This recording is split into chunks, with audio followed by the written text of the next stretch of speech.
develop themselves spiritually and want to attain spiritual qualities, one has to master walking in faith above reason. In Attaining the Worlds Beyond, we learned throughout the book that faith above reason is the process, it's the system, it's the technology. It is the technology that we can use in order to attain spiritual development, spiritual growth, spirituality, as we like to call it. But how? Well, the how again is covered in the book, and so many, we've covered many videos on how.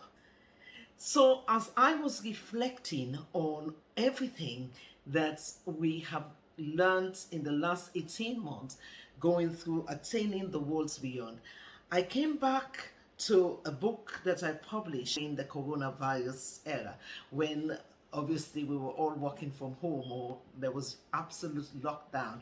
I went back and looked at my conversation with the sages when I started the journey. And the start of the book was all about what is the purpose of life. If one doesn't understand what the purpose of life is, one will not understand why walking in faith above reason is so important. Because we know from Attaining the Worlds Beyond that the purpose of life is to do good to the creation. But to do good to the creation means that we also have to have the same purpose. We have to have a purpose similar to the purpose of the Creator. Ultimately, if we do not have that same purpose that is similar to the Creator, then there's going to be absolute suffering and chaos in our world. Here's the dichotomy.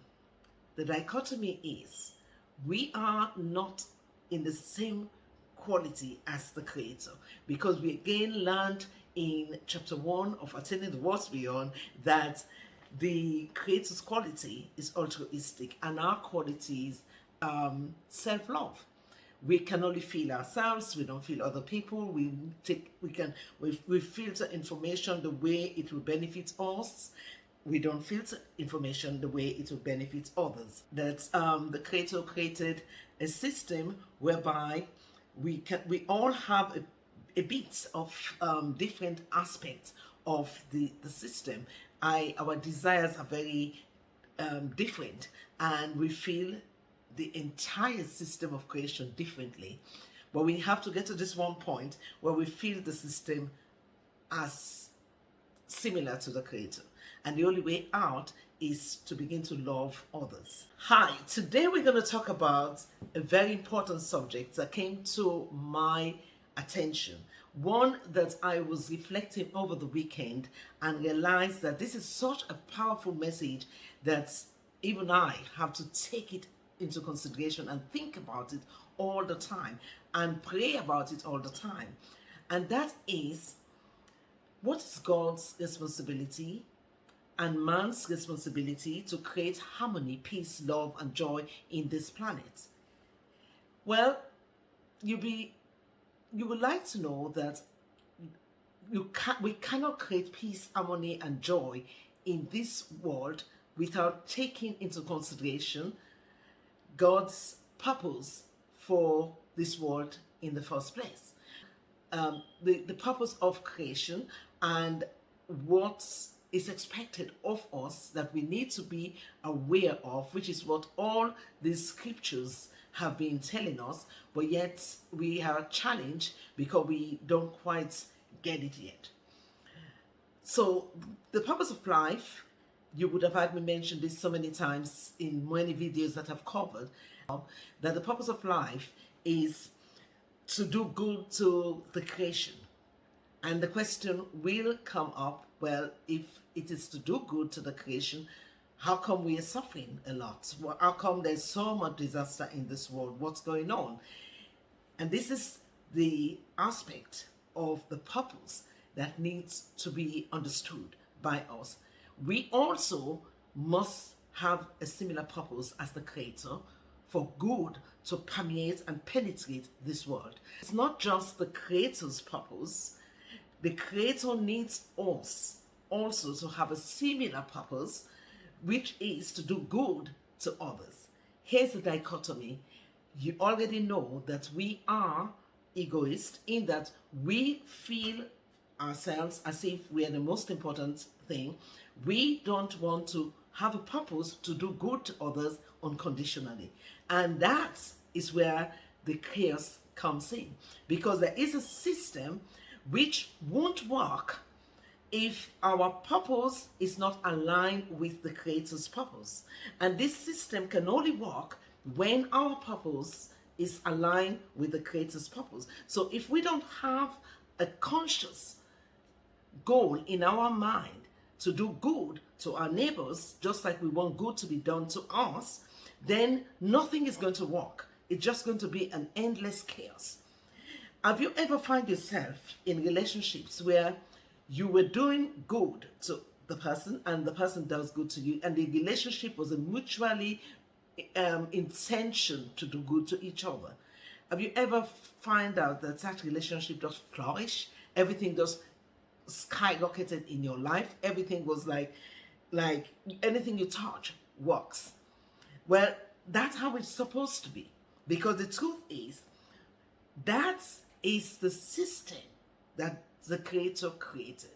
But if we don't have the same intention as the Creator, that's where the problem lies. And it is for us to do something different from what we are doing now to change the atmosphere that we live in. No matter what happens, no matter how we feel about what's happening today, if we were to change our goal to be one single goal, that goal should be to do good to everyone, to do good to our neighbors, to do good to the people who don't look like us, but yet they are created by the Creator and they share the same soul as you and me. If we were to have that as our single goal and begin to work towards that, that's a gigantic shift in consciousness already. And that one shift in consciousness could make a big difference to the world that we live in. And so when the sages said that we should love others like we love ourselves, what they were actually trying to say to us, this is because the Creator's goal to do good to the entire human race is predicated on this particular principle. If we don't love others like we love ourselves, then the Creator cannot complete us. And that's why this is so important. So I want to give you some examples of how I began to understand it. So how can we bring more goodness in our world? How can we change the complexion, the atmosphere, the feelings, the effects, the condition of our world? Everybody has responsibilities to do this. All of us have this responsibility. We may not understand it, but we do have this responsibility. Very, very important. There is nothing that we can do in the ego to create success for all. Impossible. Why? The system of nature is predicated on love. Everything is about doing good to others. Ego is about doing good to oneself. So therefore, anything that we do in our ego, it is bound to fail.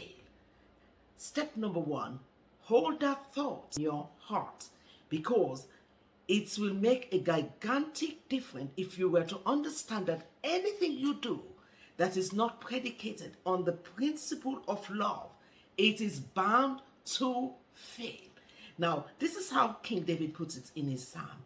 Unless the Lord builds a house, the labor in vain that builds it. What King David was effectively saying to us is this: unless we do things on the foundation of love, it doesn't matter how many things you do, how quickly you do them, how much money you have in your bank account today. If everything you are doing is not based on the principle of love, I guarantee you it will become a waste in the future. Why?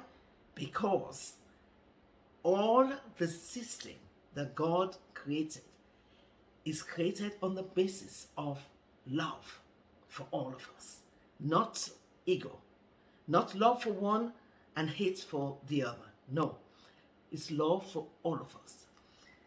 So how do we reach love?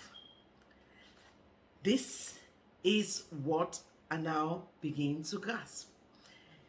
How to master the power of faith. It is impossible for us to use the system that we currently have to make decision, and the decision will be love for others. It's impossible because the system that we are built on is egoistic, and this system, because it has an ego consciousness within it, it means I can only filter things based on how it will benefit me. You can only filter things how it can benefit you. So how can we build true love? That is why faith matters. Because what faith does is the only force, the only entity that can really love unconditionally is the Creator. So if you and I were to restrict our ego feeling, the desire to get everything for ourselves, if we could just restrict it and make our will similar to the Creator's will, which is, by the way, the intention to do good to others. We don't know how this good is going to happen, but we have this intention anyway to do good to others. Then automatically we are not operating from the system of our ego anymore. We are operating on a system that is higher than us, which is faith. And why is it faith? Because we don't see the system. We don't feel the system. We don't know the system. It's like you know electricity exists, but you don't see electricity. Ultimately, you're going to experience electricity, but you can never touch electricity. And that is what faith is. Why? Because only God knows the entirety of the system, and only God knows how to adjust everything to make it feel good for everyone.